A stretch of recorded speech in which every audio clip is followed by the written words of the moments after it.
Bismillah, alhamdulillah, wassalatu wassalamu ala rasulillah, sallallahu alayhi wa ala alihi wa sahbihi.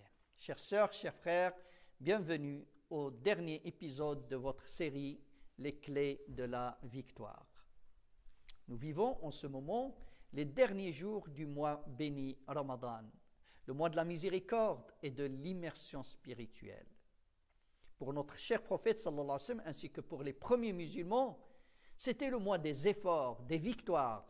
C'est le mois de Badr, de la prise de la Mecque, de Hittin, de Ain Jalut, etc.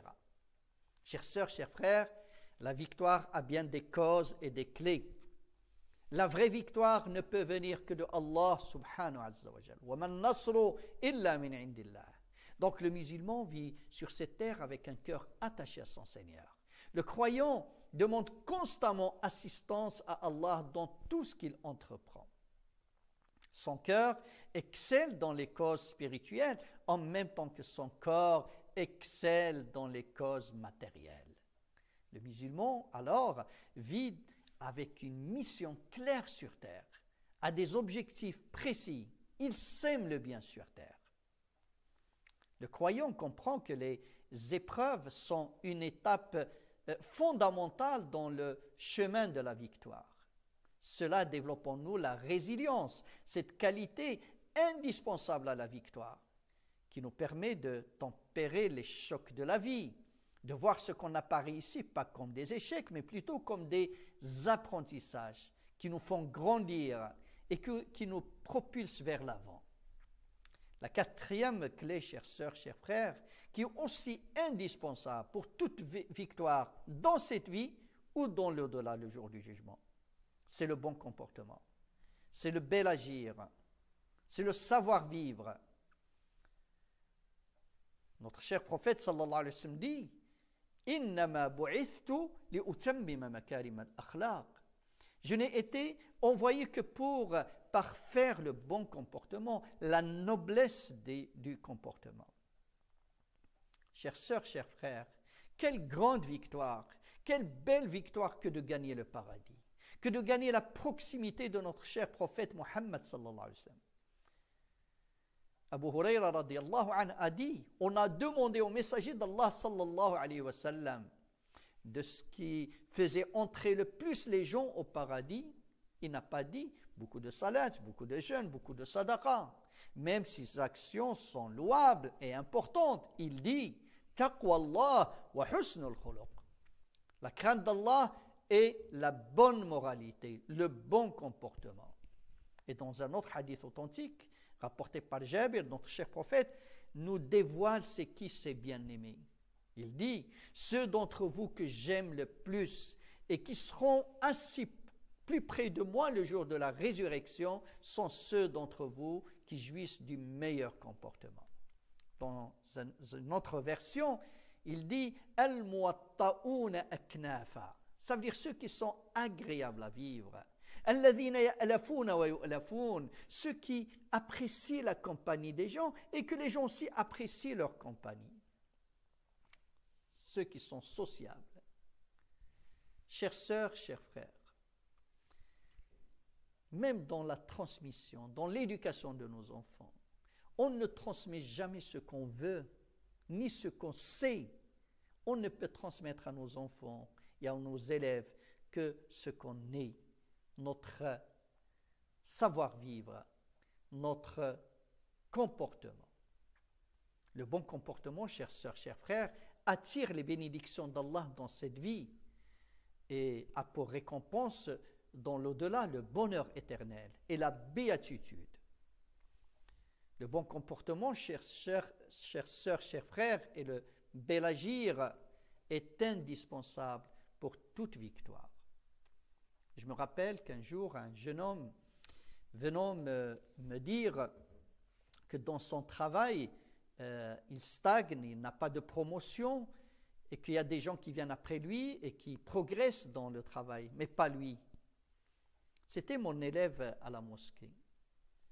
Et je lui expliquais que dans la vie, comme je t'explique, cher jeune, que dans la vie, il ne suffit pas d'avoir du savoir ou même du savoir-faire, des compétences. Il est indispensable d'avoir un savoir-vivre, un bel agir, que les gens dans n'importe quelle entreprise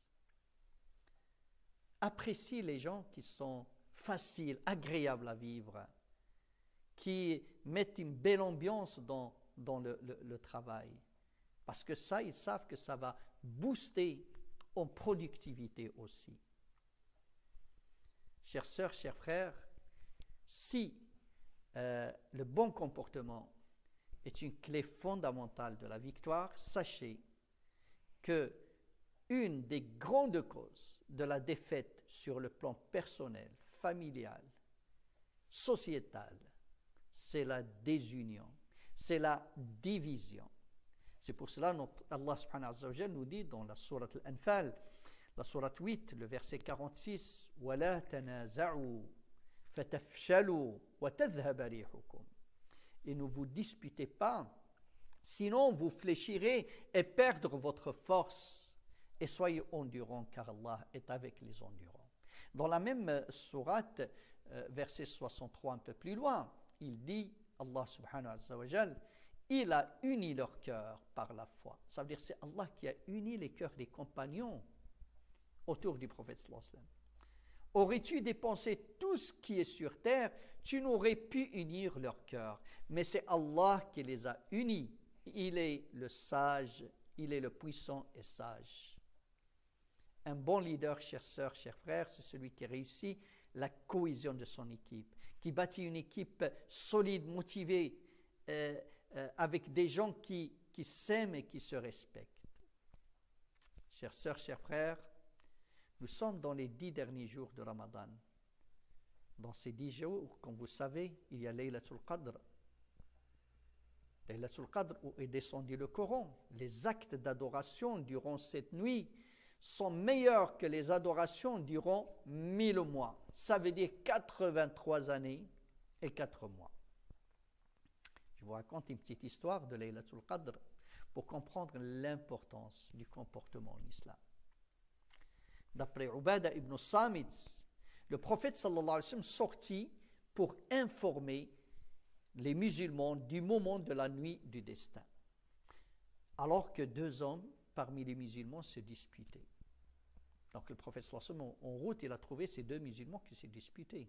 Quand il est arrivé devant les compagnons pour leur dire quelle est la nuit de Qadr, il leur a dit, je suis sorti pour informé du moment de la nuit du destin, alors que tel et un tel se disputaient.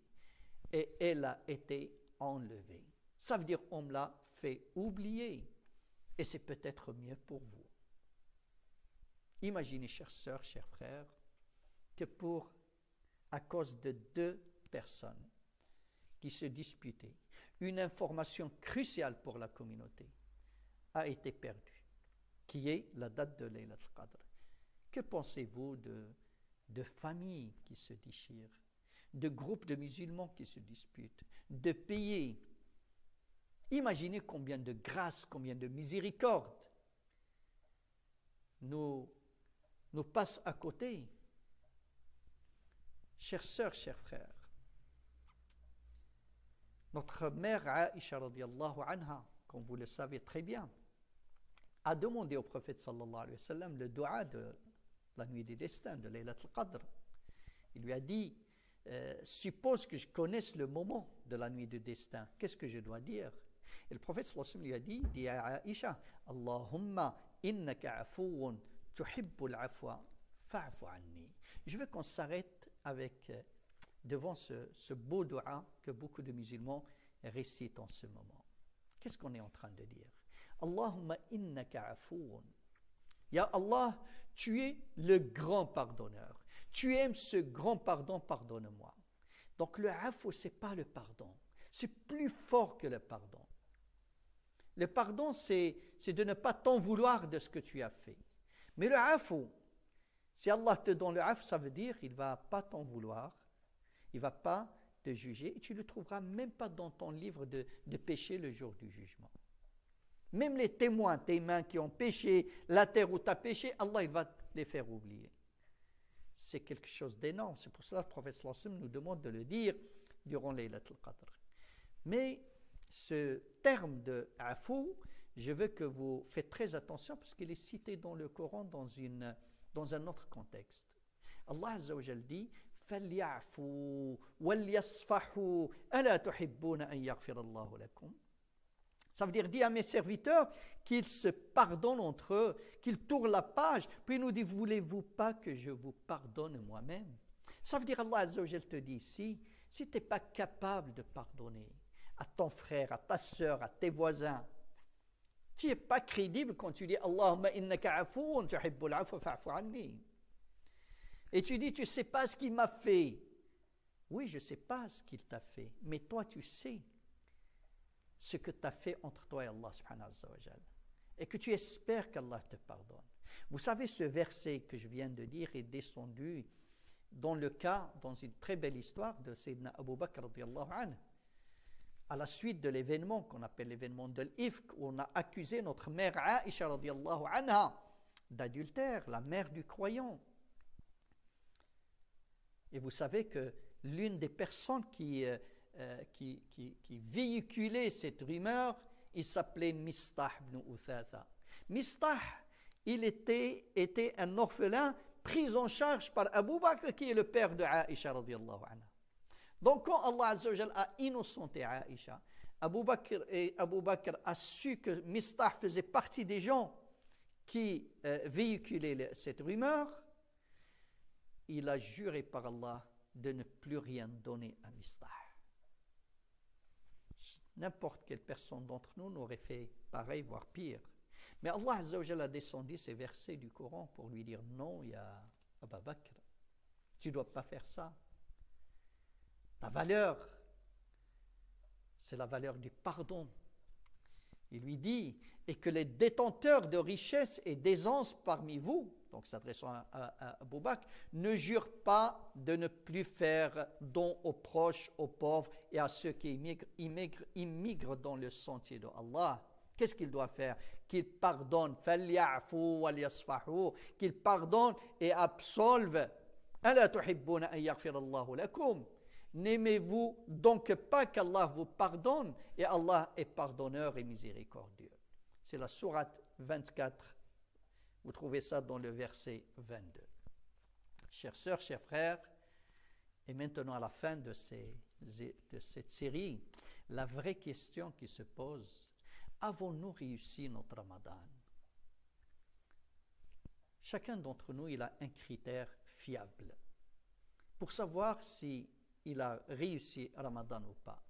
Nous avons qu'à voir notre vie après Ramadan, notre spiritualité, notre comportement après Ramadan. S'il est meilleur que notre vie avant Ramadan, Inch'Allah, c'est un Ramadan de réussite.